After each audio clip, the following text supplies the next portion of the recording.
আমাদের সাথে বেনাপোল এবং ভোমরা স্থলবন্দর থেকে যুক্ত আছেন সহকর্মীরা। শুরুতেই চলে যেতে চাই ভোমরা স্থলবন্দরের সহকর্মী গাজী ফরহাদের কাছে, এবং ফরহাদের কাছে জানতে চাইব মরদেহ তো এখন পৌঁছানোর কথা, সবশেষ কী তথ্য রয়েছে?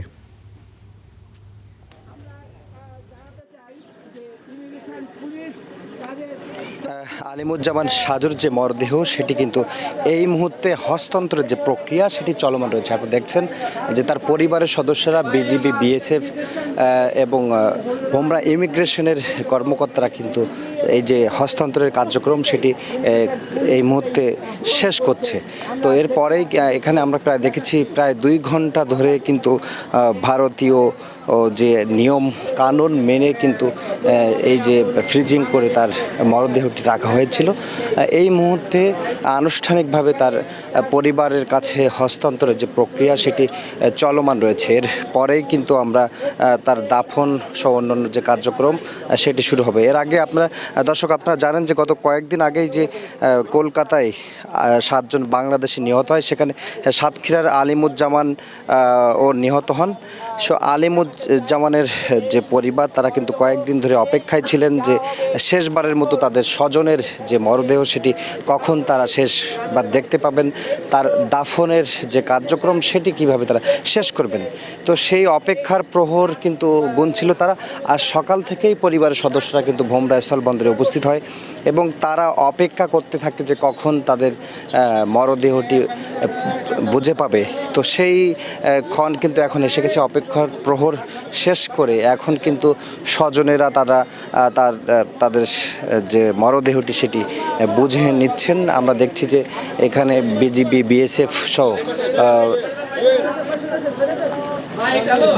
বিএসএফের কর্মকর্তারা তারা কিন্তু এখানে আনুষ্ঠানিকতা চালাচ্ছে এবং আমরা এখন দেখতে পাচ্ছি যে এখানে যে আনুষ্ঠানিকভাবে 2 দেশের যে পত্র আর কি, তার ডেথ সার্টিফিকেট সহ যে আনুষ্ঠানিকতা থাকে, আন্তর্জাতিক যে আইন রয়েছে যে কোনো প্রবাসী যদি অন্য দেশে গিয়ে মারা যান কি দুর্ঘটনায় মারা যান, সেই যে প্রক্রিয়া রয়েছে সেই প্রক্রিয়ার যে পত্র সেটি আমরা এখন দেখছি যে হস্তান্তর করা হচ্ছে।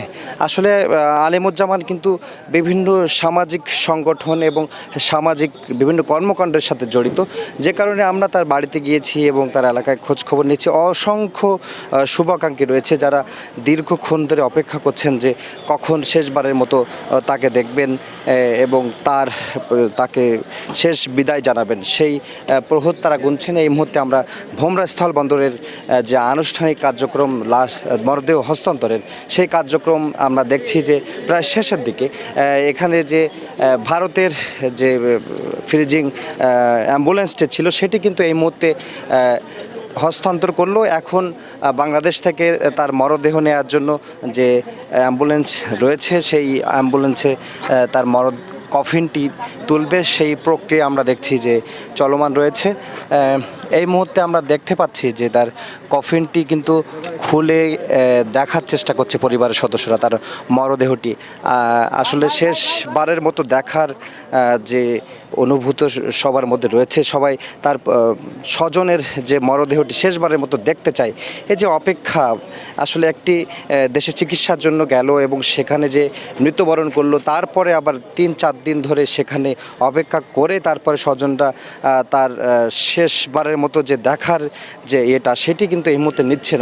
আমি দেখছি যে স্বজনরা কিন্তু কান্নায় ভেঙে পড়ছেন, অনেকেই কান্না করছেন, বিভিন্নজন তাদের শেষবারের মতো স্বজনের মুখটা দেখছেন।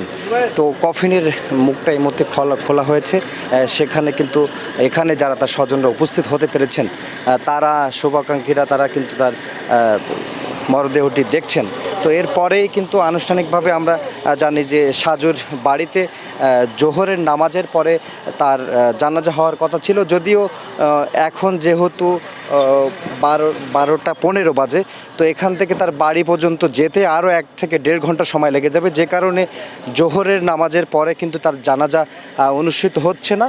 পরবর্তীতে তার জানাজা অনুষ্ঠিত হবে এবং আমরা শুনেছি যে শত শত মানুষ, তার গ্রামবাসীরা তার বাড়িতেই অবস্থান করছে যে শেষবারের মতো তাকে দেখতে। এবং বিশেষ করে এই যে মারা যাওয়ার 3 থেকে 4 দিন পরে তার মরদেহ দেশে আসলো, এই 3-4 দিনের অপেক্ষা কিন্তু আরও বেশি ক্ষোভের জন্ম দিয়েছে। বিশেষ করে এই যে ব্যবস্থাপনার প্রতি বিভিন্নজন ক্ষোভ করছেন। তো কিছুক্ষণ পরেই আলিমুজ্জামানের মরদেহটি এই ফ্রিজিং গাড়িতেই তোলা হবে, তারপর তার বাড়িতে গিয়েই কিন্তু তার দাফন এবং জানাজার কার্যক্রম শেষ হবে। আপাতত এই ছিল সাতক্ষীরা থেকে আমার কাছে সর্বশেষ। গাজী ফরহাদ, আপনাকে ধন্যবাদ। দর্শক, আমরা ভোমরা স্থলবন্দরে একজনের মরদেহ এসে পৌঁছেছে সেই খবর জানছিলাম। এবারে বেনাপোল স্থলবন্দরে চলে যেতে চাই, সেখানে রয়েছেন সহকর্মী রাশেদুজ্জামান। সেখানকার কি চিত্র লক্ষ্য করছেন?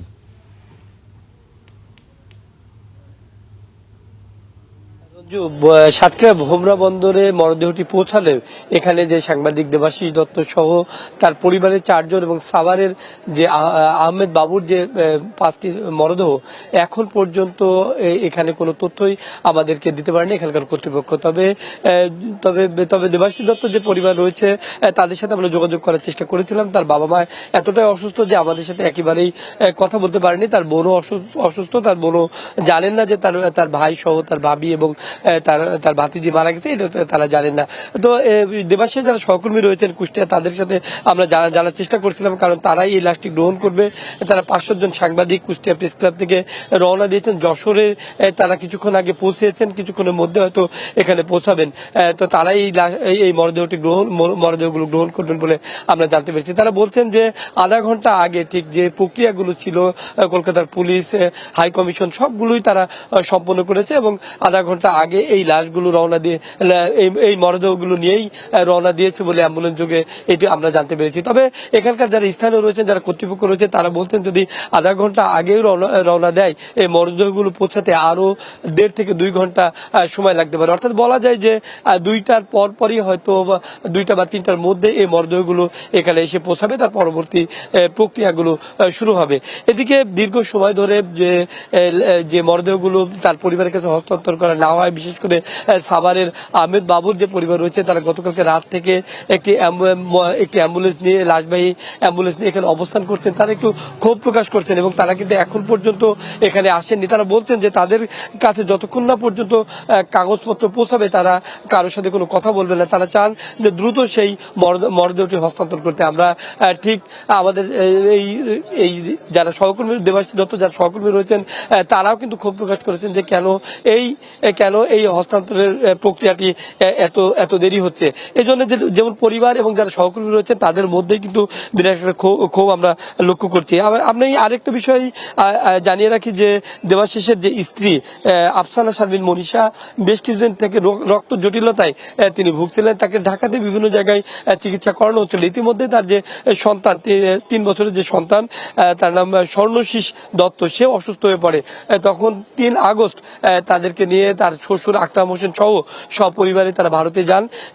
ভারত থেকে তারা ব্যাঙ্গালোরে যান। তার চিকিৎসা শেষে মঙ্গলবারে তারা কলকাতায় ফিরে আসেন। ওই দিন রাতেই তারা ওই শিখা ইন যে হোটেলটি রয়েছেন সেই হোটেলে তারা অবস্থান করছিলেন এবং তারা এই দিনে ফিরে আসার কথা ছিল, কিন্তু সেই দিনে ওই হোটেলে অগ্নিকাণ্ডের ঘটনার কারণেই তারা অগ্নিদগ্ধ হয় এবং সপরিবারে তারা নিহত হয়। তো এখানকার যারা সহকর্মী রয়েছেন, তার স্বজনরা রয়েছেন, তারা চাচ্ছেন যত দ্রুত তাদের পরিবারের কাছে এই মরদেহগুলো হস্তান্তর করা হয় সে অপেক্ষায় রয়েছেন এবং আমরা যে মরদেহগুলো হস্তান্তর হলে আমরা পরবর্তী রাশেদুজ্জামান, আপনাকে ধন্যবাদ। দর্শক, আমাদের সহকর্মীরা জানাচ্ছিলেন বেনাপোল এবং ভোমরা স্থলবন্দর থেকে।